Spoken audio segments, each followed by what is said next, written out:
How do you make your NPCs sound like different people? So picture this in your mind. You're sitting at the table, and for the 15th time that night, a player picks a character seemingly at random to have a conversation with. Let's say it's the shopkeeper's assistant's brother's dog. The trouble is, this character sounds exactly like the shopkeeper, and the assistant, and their brother, and sounds very little like a dog. So how do you, as a dungeon master, change up the way that your characters sound? How do you make one character sound different than the other character so you can tell them apart? And just as importantly, how do you do it quickly and on the fly? Making characters distinct can be a great way to make your world feel alive. It can be a great way to help your players build relationships with the characters that they come across in the world. Differentiating your NPCs can turn a visit to the shop to buy 50 more feet of hempen rope into a memorable character experience. It can turn a faceless palace guard into a valuable ally that your players want to protect, as much as they want to use them to infiltrate the king's inner circle. You may tell your players that Strahd von Zarovich is an evil monster, but if they can hear him gloat, they'll start to take it personally. So, without further ado, here is the patented Dungeon Master U guide to sounding like different people. The Padumagdslidip. It'll catch on. So, way back in the day, I was a theater kid. Surprise, surprise. And one of the most important skills we learned in theater is how to be different people. Or rather, how to seem like we were different people than the person that we are when we walk on stage. And not just, oh, boy, I'm Mr. Forsberg. I work at a bank and my wife left me. What a weird example. Not just that, but the nitty-gritty mechanics of how to seem like Mr. Forsberg is a different person than me, Dungeon Master Lee. What you, as a dungeon master or an actor, can do to seem as Forsbergian as possible. When you're thinking about how to portray a character, there are 4 main things that you should be focusing on. The list is physicality, affectation, vocabulary, and demeanor. Before accent, or background, or character history, or any of the complicated stuff, think about this. How does Mr. Forsberg stand? This leads into number 1, physicality. Do you like my intro? That was I feel like that was a good practical example. In theater, one of the first things we learned about portraying different characters is how the actual physical way you hold your body changes the noises that come out of it. We're talking really easy, simple stuff like, is your mouth bigger? Or is your mouth smaller? Is your nose stuffy? Or is your nose clear? All of these variables are things that you as a dungeon master can play around with to make your characters sound different from one another. The very first thing I can recommend to you as a dungeon master to change up your NPC voices is to think about the physical nature of the character you're portraying. Think about an orc versus a gnome. How are their actual bodies different? An orc is big, probably muscular, lots of room for a booming voice. They probably take up a lot of space. On the other hand, a gnome is probably pretty small. Probably very small features. And whether they're boisterous or they're timid, they probably act how they do because they're at least 4 feet smaller than everybody else. Everything you change physically about how you sit, or how you breathe, or how you hold your face will affect your voice. So when you're trying to portray an orc, sit how you think an orc would sit. Or stand, if that makes it better. Loom over your players. Think about how a gnome child might hold their face differently than an old orc warrior. I have a very strange recommendation for how to practice this, but I found it surprisingly effective. To practice, stand in front of a bathroom mirror. Lock the door. Then try to say the alphabet through as many weird faces as you can think of. The weirder, the better. Try to say the alphabet through a squinchy face like A, B, C, D, E, F, G. Or an angry face. A, B, C, D, E, F, G, H, I, J, K, L, M. Be as ridiculous as possible, but try to pay attention to how each change you make affects the sounds that are coming out of your mouth. Then practice saying the alphabet as different characters. Practice holding your face like a grumpy old orc or an optimistic young gnome. Then switch it up. Try holding your face like a grumpy old gnome or an optimistic young orc. The next step in pretending to be a different person is the affectation, the aspect. Affectation in this case means the choices that the character has made about how they portray themselves. All the bits and pieces you can put together to represent a person. So it's important to note this is more about who they are than what they are. A big old orc can have any number of affectations. Now, keep in mind, this is Dungeons and Dragons. You don't have to have an Oscar-worthy Meryl Streep grade performance. You can go ham. Grand singular affectations are a great way to impart a sense of a character to your players. So, to start, think of one thing that this NPC has to make them stand out. One decision that this character has made as to who they are. This can be any number of things, like a motivation that they have, a desire, maybe a personality archetype that they choose to subscribe to, or even a prop like a pipe or a big handlebar mustache. For example, I just started playing The Witcher 3 because for the longest time I had been using the computer that I graduated college with, which was a very long time ago, and I just got a new computer, so I'm catching up on all of the old games that I should have been playing like 5 years ago. If you, like me, haven't played The Witcher before, one of the things that makes it stand out as a game is all of the characters seem to be distinct people. For example, in the town that I just got to, one of the armorers really likes complicated projects. He is dissatisfied with the same projects that he's been doing, and since you are a witcher, he's excited at the prospect that you might have a new and interesting thing for him to work on. That's it. That's all. That's his character. But that is enough for you as a player to begin to get some idea of who this person is. So that is an example of a motivation or a desire as the one thing that you've chosen for your character, what they want to do. If you're going for a personality archetype, there are many different categories that you can choose from. Like, is this character a jock? Is this character kind of a salt-of-the-earth lumberjack type?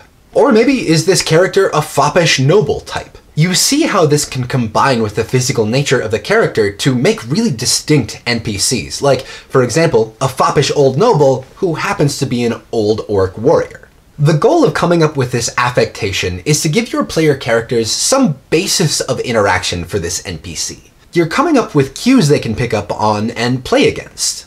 For example, if they're talking to a foppish noble, players know how to interact with that character based on the choices they themselves have made about their character.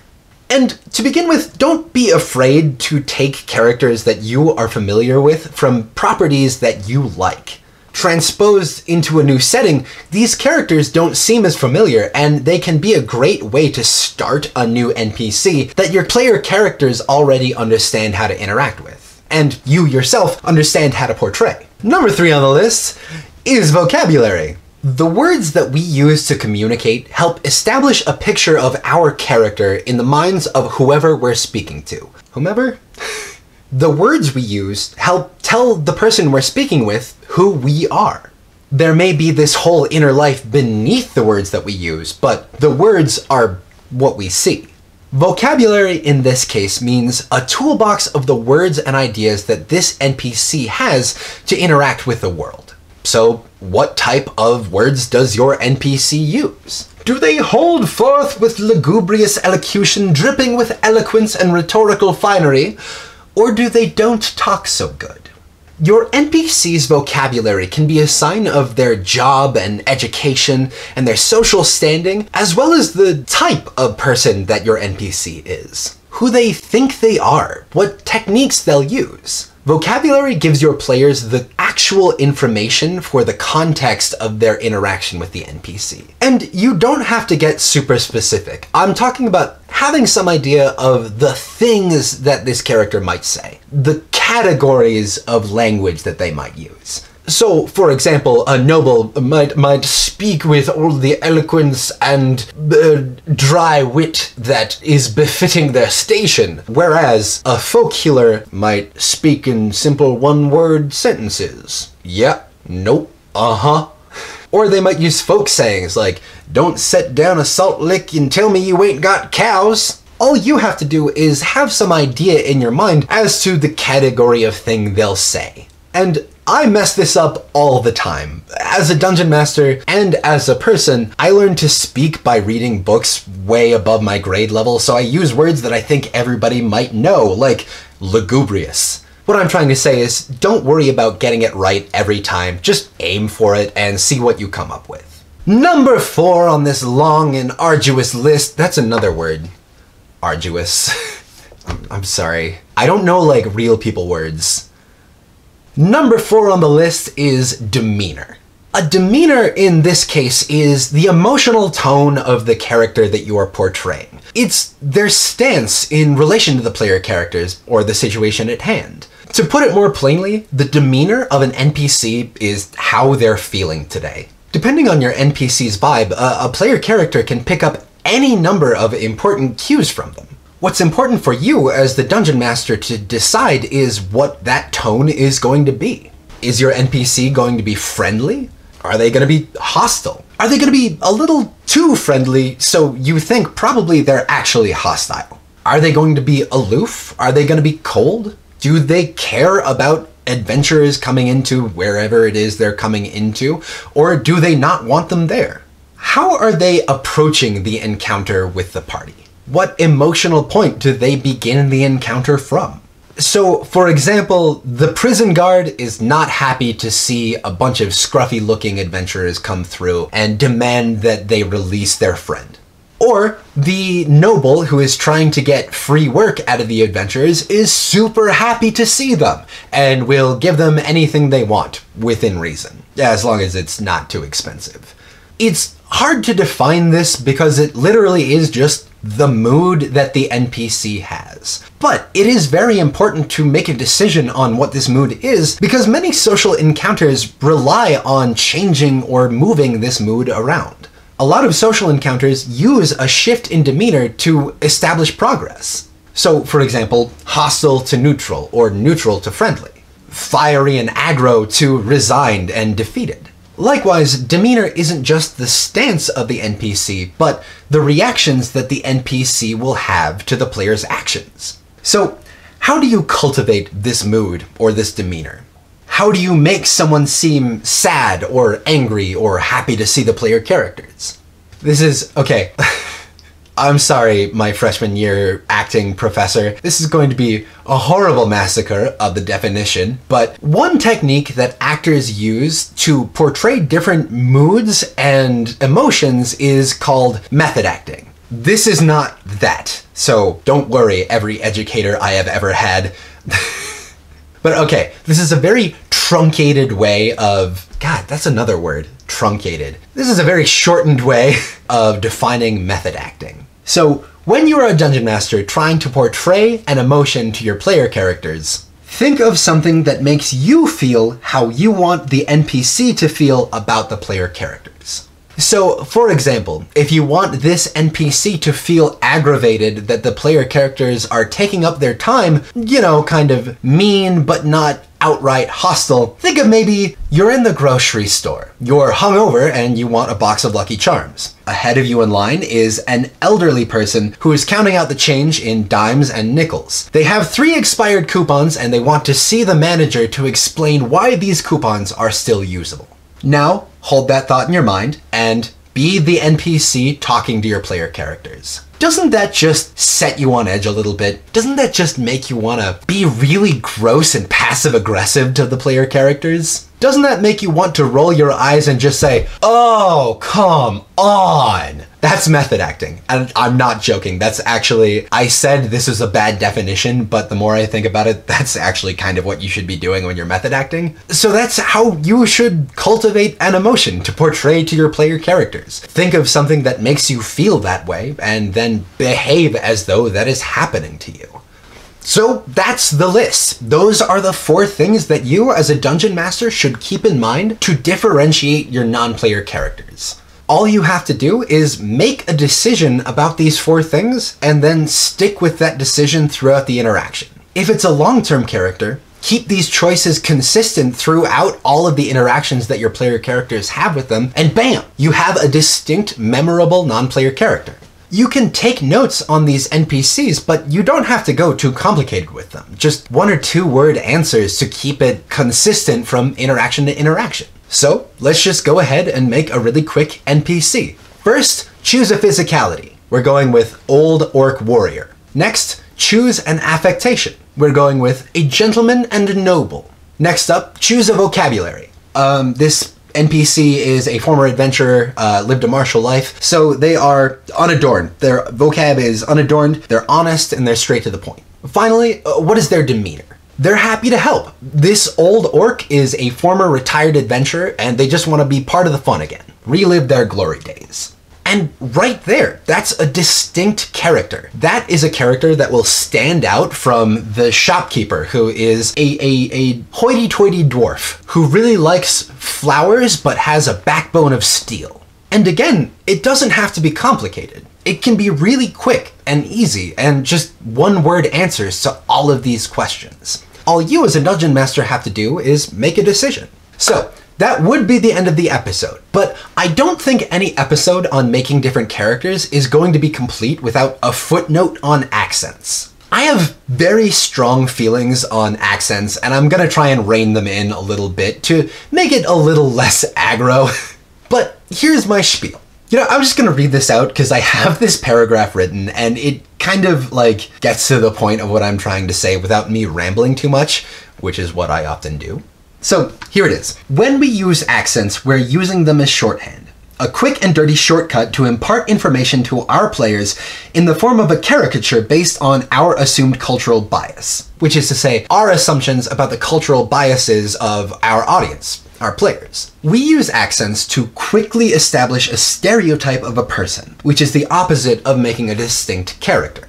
In American media, we have a toolbox of these accents and caricatures that we use to quickly establish known facts about a character. Most of the useful ones that we use to quickly describe functional information, are different variations on English accents or regional American accents. Which is to say, like posh versus low class, or like fantasy hero versus fantasy villain, or academic versus street smart, and so on and so forth. But the trick is, all of these are American or British.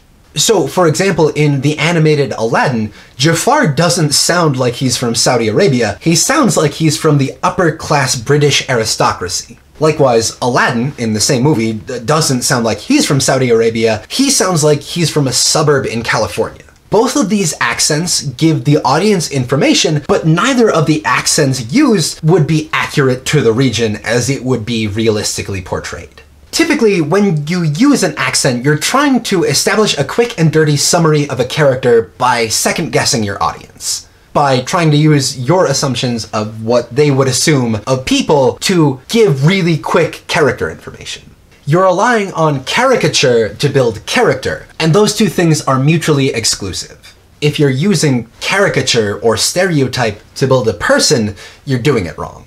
All this is to say that accent does not equal character.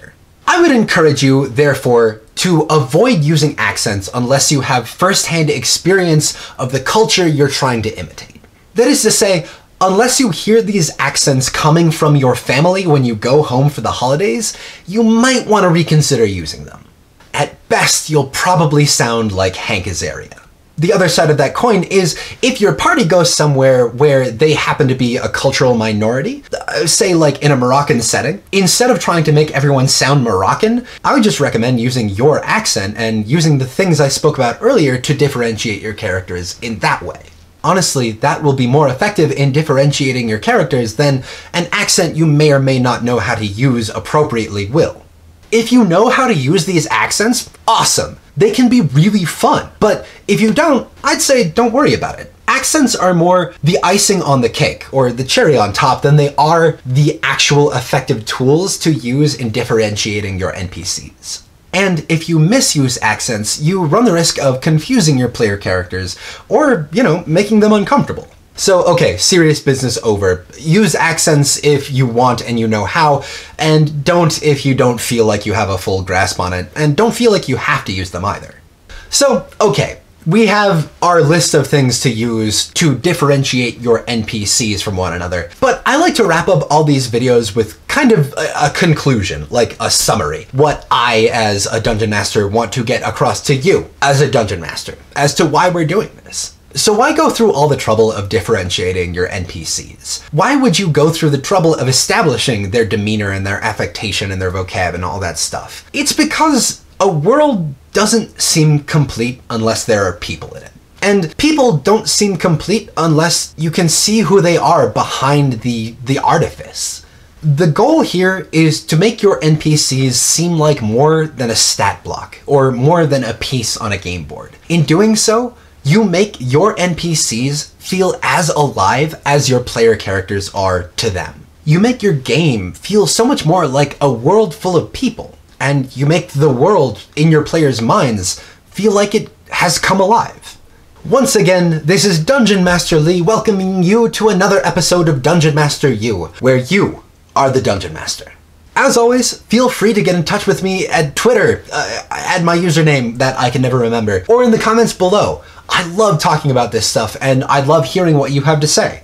But for now, that's it from me. For every dungeon master out there, for every wandering soul in the wilderness adventuring, for everybody who has ever had to come up with a voice for the chicken that your player characters are somehow convinced is a polymorphed wizard that you just now decided it would be, good luck.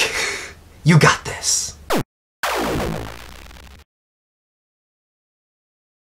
Blah blah blah. Ah blah blah blah. Blah blah blah. Ah blah blah blah blah blah blah blah blah. The Physicality.